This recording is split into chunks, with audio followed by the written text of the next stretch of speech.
YSRCP party నాయకత్వం కార్యకర్తలందరూ కూడా ఒక బాధ్యతాయుతంగా కలెక్టివ్ రెస్పాన్సిబిలిటీ తోటి గతానికి భిన్నంగా ఎంతో కష్టపడి పనిచేసినటువంటి పరిస్థితులు ఉన్నాయి. ఇదే వాతావరణం దాదాపుగా రాష్ట్రం మొత్తం మీద కూడా ఉంది. మొదటి నుంచి మనం భావించినట్లుగా రెండవ పర్యాయం ఆంధ్ర రాష్ట్ర ముఖ్యమంత్రిగా వైఎస్ జగన్మోహన్ రెడ్డి గారు మరలా ప్రమాణ స్వీకారం చేస్తారనే దాంట్లో ఎలాంటి సందేహం లేదు. అదే క్రమంలో రేపల్లి అసెంబ్లీ నియోజకవర్గం నుంచి వైఎస్ఆర్సీపీ తరఫున పోటీ చేసినటువంటి డాక్టర్ ఈవూరి గణేష్ గారు కూడాను తప్పనిసరిగా గెలుస్తున్నారు. ఇది ఇందుకు అనుమానమే లేదు. కారణం, ఏ బూత్ దగ్గరికి వెళ్ళినప్పుడు కూడాను పురుషుల యొక్క ఓటింగ్ సరళి కన్నా కూడాను మహిళల యొక్క ఓటింగ్ సరళి ఎక్కువగా ఉంది. గతానికి భిన్నంగా గతంలో మగవాళ్ళు క్యూలో నిలబడేవాళ్ళు, ఆడవాళ్ళ బూతుల దగ్గర సరకొరగా ఆడవాళ్ళు ఉండేవాళ్ళు. కానీ వాళ్ళ మగాళ్ళ కన్నా కూడాను స్త్రీలు ప్రతి బూత్ దగ్గర కూడాను పోటీ పడి గంటల తరబడి క్యూలో నిలబడి ఓటేసిన పరిస్థితులు ఉన్నాయి.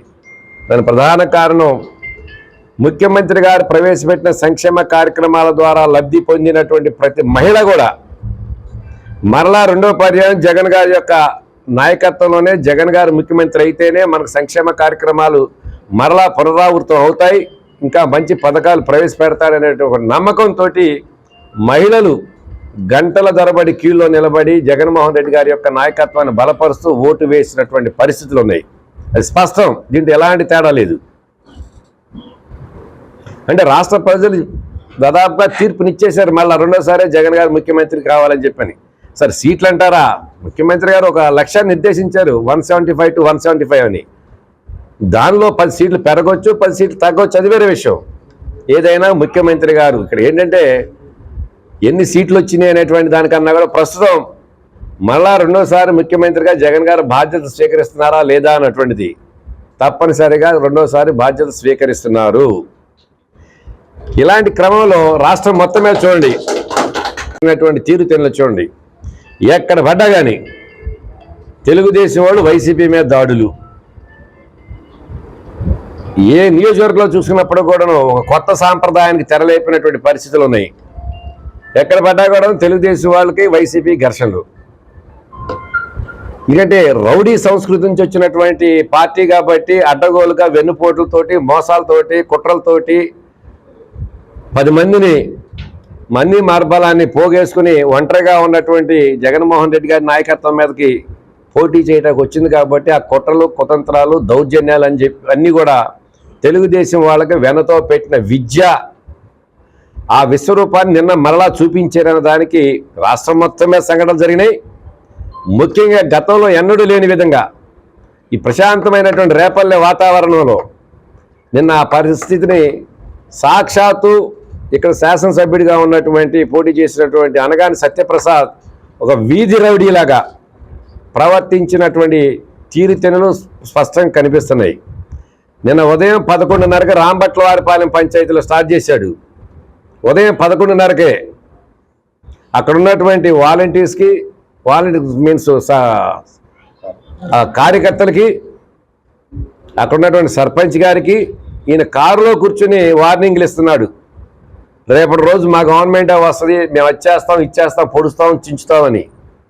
సరే తర్వాత పొడుద్దాం, చించుదాం, తర్వాత చేద్దాం, అది వేరే విషయం. ఈయన నాయకత్వంలోనే అక్కడ గొడవ జరిగింది. అదైన దగ్గర నుంచి దశల వారీగా ఆయన వెళ్ళిన ప్రతి చోట కూడాను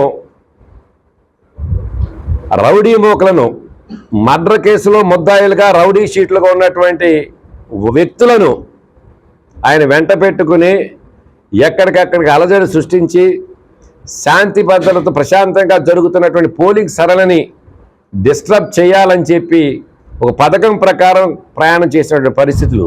ఏ అంశం చూసుకున్నప్పుడు కూడాను రేపటి టౌన్కి వచ్చినారు. ముఖ్యంగా ఓపెన్ థియేటర్ కావచ్చు, మరి 23, 24 ఏ స్కూల్ అది, లాల్ బహదూర్ శాస్త్రి స్కూల్ కావచ్చు, అయోవా గర్ల్స్ హై స్కూల్ కావచ్చు, 3-4 ప్రాంతాల్లో ప్రత్యేకించి మర్డర్ కేసులో ముద్దాయిలుగా ఉన్నటువంటి కొంతమంది రౌడీ షీటర్లను కారులో పెట్టుకుని, కారులో ఎక్కించుకుని మారణాయుధాలతోటి ఒక భయభ్రాంతులతో వాతావరణానికి సృష్టించడానికి ప్రయత్నం చేసిన పరిస్థితులు ఉన్నాయి. ఆ క్రమంలో సాక్షాత్తు సత్యప్రసాద్ ఒక దళిత యువకుడైనటువంటి వైఎస్ఆర్సీపీ పార్టీలో యాక్టివ్గా పనిచేసేటువంటి యువకుడు ఒబేద్ మీద చేసుకోవడం జరిగింది. అది 2 పర్యాయాలు. ఒక యాదవ సామాజిక వర్గానికి సంబంధించినటువంటి రాజ్పాల్ చేసిన సేవ ఏంటో నీకు తెలుసా అసలు సత్యప్రసాద్? కరోనా టైంలో సొంత కుటుంబ సభ్యులు కూడాను వాళ్ళ బంధువులు చనిపోతే ఆ శవాన్ని తీసుకెళ్లి దహనం చేయడానికి కూడాను సాహసం చేయలేకపోతే యువత మొత్తం కూడా ఒక స్వచ్ఛంద సంస్థ ఆర్గనైజేషన్గా ఏర్పాటు చేసుకుని దాదాపుగా 68 డెడ్ బాడీస్ని, కరోనా టైంలో 68 డెడ్ బాడీస్ని తీసుకెళ్ళి ఒక కుటుంబ సభ్యుల కన్నా కూడా మిన్నగా వాళ్ళని దహన సంస్కారాలు కార్యక్రమాలు కొనసాగించినటువంటి టీంకి లీడర్ అతను. రాజ్పాల్ అనే కుర్రాడు యాదవ సామాజిక వర్గం. అంత సర్వీస్ అందించి ప్రజలు మన్నలు పొందిన వ్యక్తి కరోనా టైంలో నువ్వేడున్నావు? నీ కార్యకర్త ఏడున్నాడు? ఈ మర్డర్ కేసులో ముద్దాయిలుగా ఉండి రౌడీ షీటర్లుగా ఉండి నీ పక్క తిరుగుతున్నటువంటి ఈ భజన బృంద ప్యాకేజ్ స్టార్స్ అంటే ఎక్కడున్నారు ఆ రోజు? తెలుగుదేశం పార్టీకి సంబంధించిన ఒక్క వ్యక్తి అయినా ఒక కరోనాలో బాధపడుతున్న పేషెంట్కి చిన్న సహాయం కానీ చిన్న సేవా కార్యక్రమం కానీ చేసిన దాఖలాలు లేనేలేవు. అలాంటి వ్యక్తుల మీద నువ్వు చేసుకుంటావా? అంత ఒళ్ళు బలిసి కొట్టుకుంటున్నారా మీరు?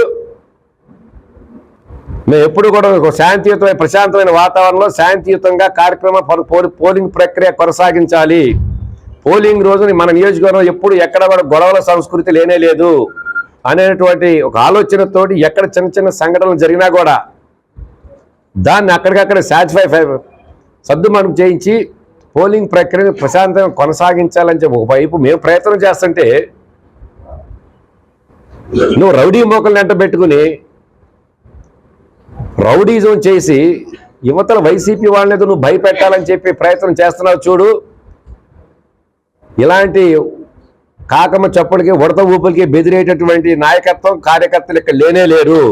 డి అంటే డి అనేది రౌడీజం చేయడానికి వస్తే నీకన్నా ఎక్కువ రౌడీజం మేము చేయగలుగుతాం. నేను కావచ్చు, నా కార్యకర్తలు కావచ్చు, ఒక కరుసైకితోటే మట్టి కనిపిస్తాను కూడా చెప్తున్నాను. ఒక కరుసైకితోటే రా, నీ రౌడీజం ఏంటో నా రౌడీజం ఏంటో తేల్చుకుందాం. కార్యకర్తలా కష్టపడి పనిచేస్తుంటే పెద్దలు కార్యకర్తలను కలిస్తే అక్కడ పట్టణ కన్వీనర్గా కృష్ణ గారు ఉంటే ఆయనకి వార్నింగ్ ఇస్తావు. నువ్వు మంచి తేడా తెలీదా? ఎవరిని పడితే వాళ్ళని నువ్వు ఇష్టం వచ్చినట్టు వార్నింగ్లు ఇచ్చుకుంటూ కొట్టుకుంటూ వెళ్తే చూస్తూ చేతకాని దద్దమ్మలు ఎవరైనా ఉన్నారనుకున్నావేంటి నువ్వు ఇక్కడ? తస్మాత్ జాగ్రత్త.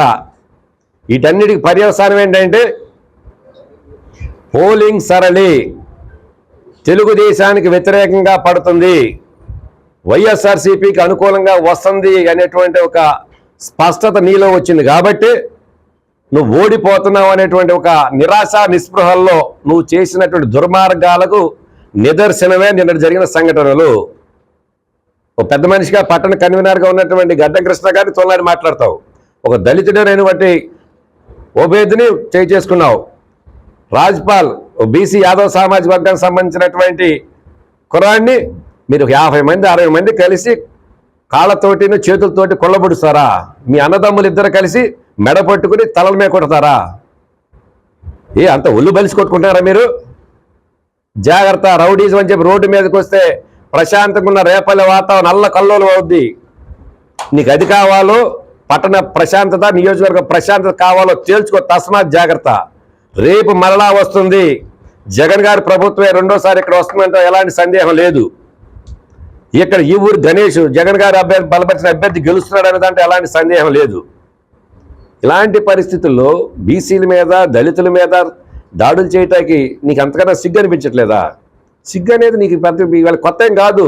డాక్టర్ బిఆర్ అంబేద్కర్ భవన్ రేపల్లె పట్టణంలో నిర్మించాలని చెప్పి 10 సంవత్సరాల క్రితమే నేను శాంక్షన్ చేయించి డబ్బులు ఇస్తే గడచిన 5 సంవత్సరాల నువ్వు అధికారంలోకి వచ్చిన 5 సంవత్సరాల్లో అంబేద్కర్ భవన్ ఏంటి, పట్టణ నడిబొడ్డు ఉన్నటువంటి ఎక్కడో ఊరు బయట తీసుకెళ్ళి కట్టాలని చెప్పి ఆలోచన కుట్ర చేసి దాని నిర్మాణాన్ని ముందుకు వెళ్ళనీయకుండా ఆపినటువంటి దళిత వ్యతిరేకవి నువ్వు. ఆ వ్యతిరేకమైన ఆలోచనలు భావాలు నీలో ఉన్నాయి కాబట్టి నిన్నటి రోజున జరిగిన సంఘటనలకి ఇంతకు మించి నిదర్శనం లేదని చెప్పి స్పష్టంగా తెలియజేస్తున్నాం.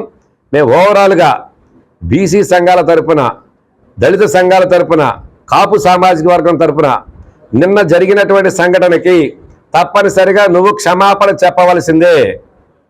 ఈ వర్గాల వారికి నువ్వు క్షమాపణ చెప్పవలసిందే. ప్రశాంతంగా ఉన్నటువంటి రేపల్లి నియోజకవర్గాన్ని ప్రశాంతత కాపాడటానికి ముందుకు వస్తావా? లేదనుకుంటే నీ చిల్లర రాజకీయాలతోటి, నీకు ఉన్నటువంటి రౌడీజం మోకలతోటి ప్రశాంతంగా ఉన్న రేపల్లె వాతావరణాన్ని అశాంతియుతంగా మారుస్తావా అనేది ఒక్కసారి నువ్వుగా తేల్చుకోవాల్సిన సమయం వచ్చిందని చెప్పి తెలియజేస్తున్నా.